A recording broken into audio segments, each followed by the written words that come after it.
سیدنا عمر رضی اللہ تعالیٰ عنہ نے اپنے زمانے میں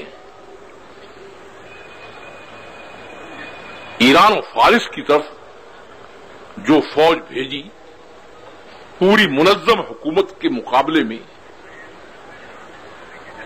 جہاں لاکھوں کی تعداد میں فوج موجود تھی، ان کے مقابلے میں صرف 10,000 آدمی بھیجے۔ حضرت سعد بن ابی وقاص رضی اللہ تعالیٰ عنہ امیر لشکر تھے، جب یہاں پہنچے اور صورتحال دیکھی تو وہ خط لکھ کر بھیجا ہے، جس کو سارے اصحاب سیرت اور تاریخ نے نقل کیا ہے۔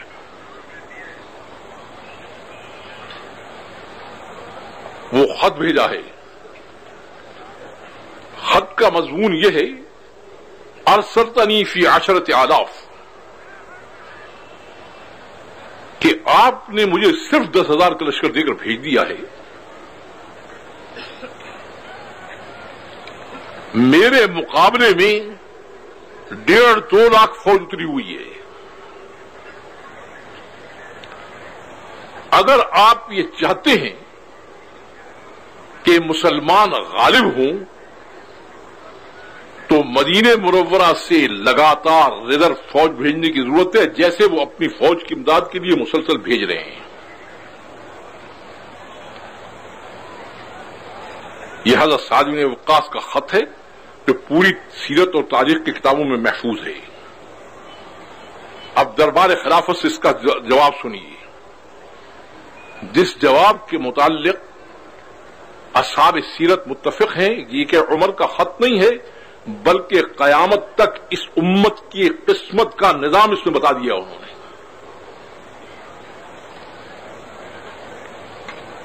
خط میں 2 باتیں لکھی ہیں، سیدنا عمر رضی اللہ تعالی نے خط میں 2 باتیں لکھی ہیں۔ پہلی بات یہ لکھی ہے کہ لا تنظر الی المدینۃ ثانیا، دوبارہ مدد کے لیے مدینے کی طرف مت دیکھنا۔ انی جعلت ناصرک معک، تمہارے مدد کرنے والے کو میں نے تمہارے ساتھ کر رکھا ہے۔ مدد مدینے سے نہیں آئے گی، وہ آسمان کے خزانوں سے آئے گی۔ اس سے مدد لینے کے لیے اے سعد 2 چیزوں کی ضرورت ہے۔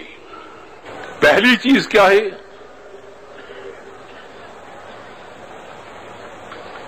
کہ اپنی اور اپنی جماعت کی، اپنے لشکر کی حفاظت کرو کہ ان کا کوئی عمل اللہ کے اوامر کے خلاف نہ ہونے پائے۔ اگر عمل کچھ ہوگا اور اس میں خلاف ہوگا تو بندے اور خدا کی مخالفت شروع ہو جائے گی، مدد کا سوال پیدا نہیں ہوتا ہے۔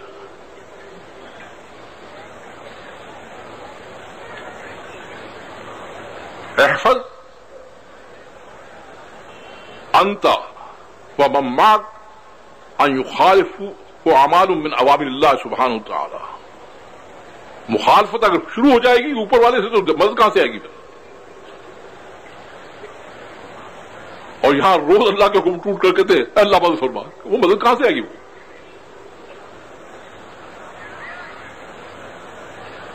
جس بات کو میں اصل کہنا چاہتا ہوں وہ آگے ہے اس خط میں۔ دوسری بات انہوں نے کیا لکھی کہ دیکھو، اگر تمہارے اور تمہاری جماعت کے اعمال اللہ کے اوامر کے مطابق بھی ہوں تو دشمن سے مقابلہ مت کر بیٹھنا۔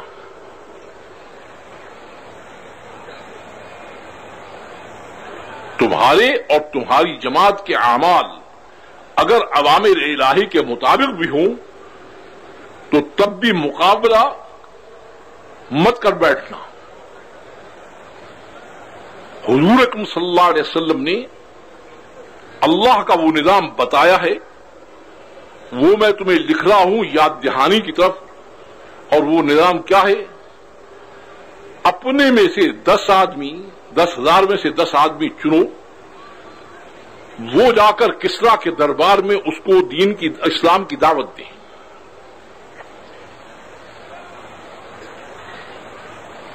اگر وہ قبول کر لیتا ہے تو تمہارا بھائی ہے، سینے سے لگا لینا. اگر قبول نہیں کرتا تو وہ قبول نہیں کرتا تو یہ میری اور تیری دعوت نہیں ہے، وہ اس طاقت کی دعوت ہے کہ ایک ہی ضرب لگا کر سب ختم کر دیتا ہے وہ.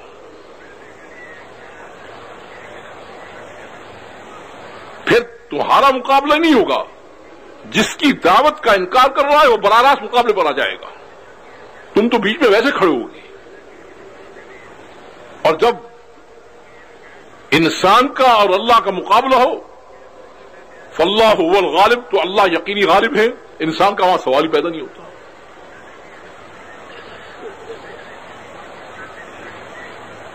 میں اسی وجہ سے کہا کرتا ہوں کہ تاریخ انسانی میں کبھی بھی کفر نے شکست نہیں کھائی ضرب انسانی سی. کفر جب ٹوٹتا ہے اور مار کھاتا ہے وہ ضرب ربانی سے کھاتا ہے.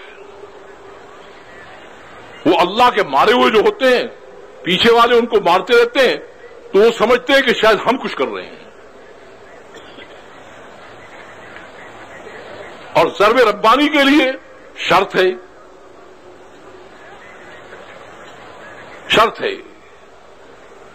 پہلے دین کے راستے سے اپنے آپ کو جوڑو، اللہ سے رابطہ قائم کرو، پھر اللہ کے پیغام کو ان تک پہنچاؤ. یہ پیغام یا کفر کو اسلام